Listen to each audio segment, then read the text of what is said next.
Assalamualaikum warahmatullahi wabarakatuh.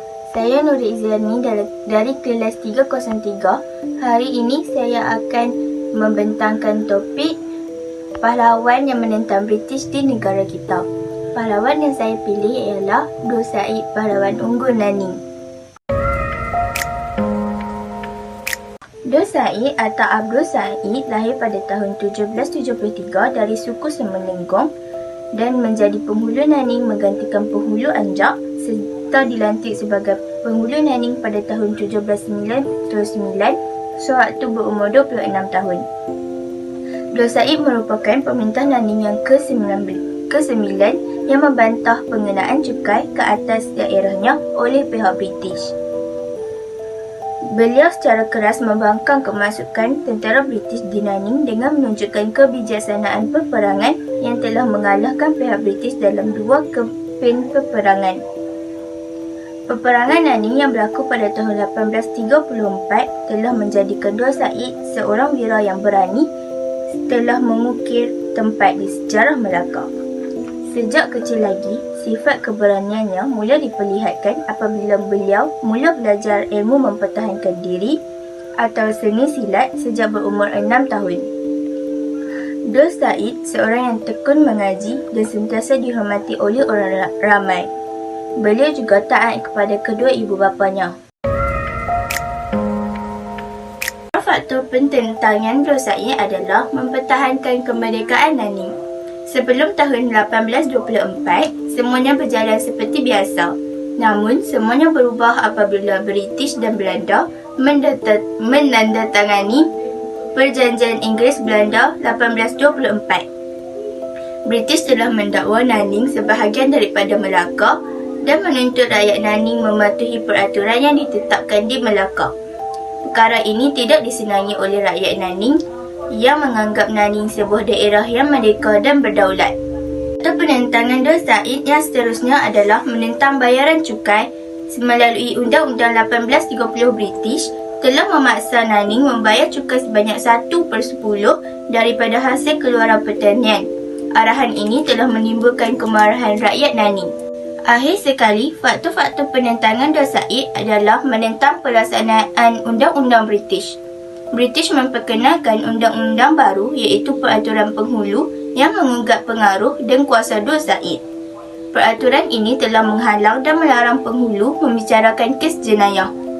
Pada tahun 1828, British memberi amaran kepada Abdul Said kerana menyelesaikan kes jenayah di Nanning.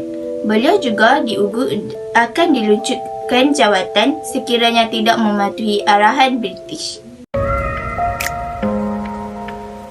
Peristiwa penentangan tokoh Abdul Said mula kelihatan apabila beliau dilantik sebagai penghulu Nanning menggantikan penghulu Anjak pada tahun 1799 sewaktu berumur 26 tahun. Abdul Said merupakan pemerintah Nanning yang ke-9 membantah pengenaan cukai ke atas daerahnya oleh pihak British. Corak penentangan Abdul Said dan pengikutnya berlaku antara tahun 1831 sehingga 1833 di Nanning. Hal ini kerana British telah mencampur tangan dalam hal ehwal politik dan mentadbir negeri tersebut dan jelas dapat dilihat apabila British menguasai Melaka dan mendakwa bahawa Nanning adalah sebahagian daripada Melaka. Pada tahun 1831, British telah menghantar satu ekspedisi bersama 200 orang tentera menyerang Nanning, akan tetapi dapat dipatahkan oleh Abdul Said dan pengikut-pengikutnya. Abdul Said secara keras membangkang kemasukan tentera British di Nanning dengan menunjukkan kebijaksanaan peperangan dengan menentang British melalui bantuan penghulu Remai, Datuk Kelana Sungai Ujong, Lian Tuan Ali Rembau, Syed Syaban dan penghulu Gemencih. Dengan pimpinannya itu, beliau telah berjaya mendapat sokongan orang Melayu seramai 1,000 orang untuk menentang British dalam perang Nanning yang bermula pada 6 Ogos 1831 dan berakhir pada 24 Ogos 1831 iaitu kira-kira 18 hari peperangan. Dalam peperangan tersebut, penghulu Abdul Said telah mendapat kejayaan dan sebab utama kejayaan tersebut adalah kerana perpaduan yang wujud di kalangan orang Melayu serta sokongan orang Melayu di wilayah lain. Bagaimanapun, Pada tahun 1832, British telah menghantar 1,200 orang tentera sekali lagi bertindak melancarkan serangan ke atas Nanning untuk mengembalikan maruah mereka. Namun, penghulu Dur Said dan pengikutnya tidak mendapat sebarang bantuan menyebabkan Dur Said berjaya dikalahkan. Dur Said akhirnya terpaksa berundur ke Pasir Besar dan Nanning jatuh ke tangan British pada tahun 15 Jun 1832. Nanning kemudiannya diletakkan di bawah peraturan Negeri-Negeri Silat pada 27 Oktober 1832. Antara faktor kegagalan perjuangan masyarakat tempatan adalah faktor kelemahan strategi. British menggunakan pelbagai strategi untuk mengatasi kebangkitan masyarakat tempatan seperti kekuatan tentera, senjata moden, memecah belah kepekatan, menggunakan istana dan tipu daya. Faktor kegagalan perjuangan masyarakat tempatan yang seterusnya adalah faktor istana. British telah menggunakan istana untuk memadam kebangkitan masyarakat tempatan. British juga telah berpakat dengan Belanda untuk membadalkan kebangkitan masyarakat tempatan ini. Selain itu, faktor kegagalan perjuangan masyarakat tempatan adalah kelemahan teknologi. Senjata barat lebih canggih berbanding dengan senjata yang digunakan oleh masyarakat tempatan. Akhir sekali, faktor sokongan. Tidak menyeluruh dan kurangnya sokongan daripada pihak istana. Antara usaha yang dapat kita lakukan sebagai tanda menghargai perjuangan tokoh tempatan adalah dengan pembinaan Muzium Negarawan. Di dalam muzium tersebut, kita patut menghimpun bukti-bukti daripada jasa mereka. Hal ini bertujuan agar masyarakat tahu bahawa tanpa jasa negarawan dan tokoh-tokoh ini, negara kita kemungkinan besar masih berada pada takuk lama. Selain itu, bangunan dan jalan utama negara boleh dinamakan dengan nama mereka. Pihak kerajaan sepatutnya memilih bangunan dan jalan-jalan yang terletak di lokasi yang strategik. Melalui cadangan ini, perjuangan mereka akan diterapkan dalam minda masyarakat. Di samping itu, kita perlulah menjadi anak muda yang memahami dan menghayati sejarah negara. Hal ini demikian kerana semangat tersebut semakin menipis dalam jiwa remaja generasi kini. Justeru, saya berasa amat bangga dan berterima kasih kepada tokoh-tokoh yang sanggup berkorban demi kemerdekaan tanah air.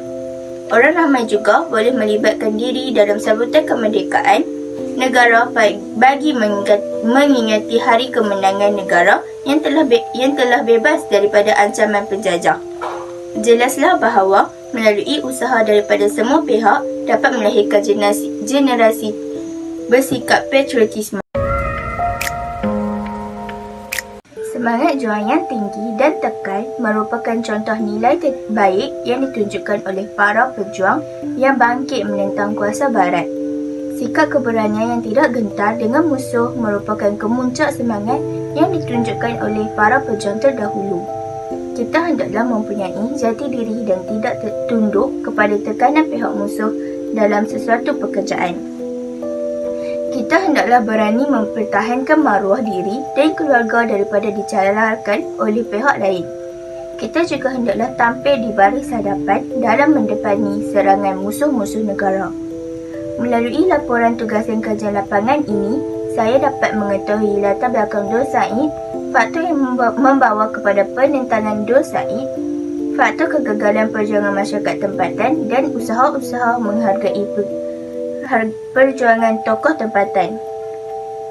Saya berharap melalui pelaporan ini, orang ramai dapat menghargai jasa pahlawan tempatan kerana tanpa mereka, negara kita tidak akan merdeka. Saya juga berharap masyarakat awam dapat mempertahankan kemerdekaan ini selamanya. Saya juga berharap generasi pada masa hadapan tidak mudah menyerah dalam apapun keadaan dan bencana pada masa hadapan.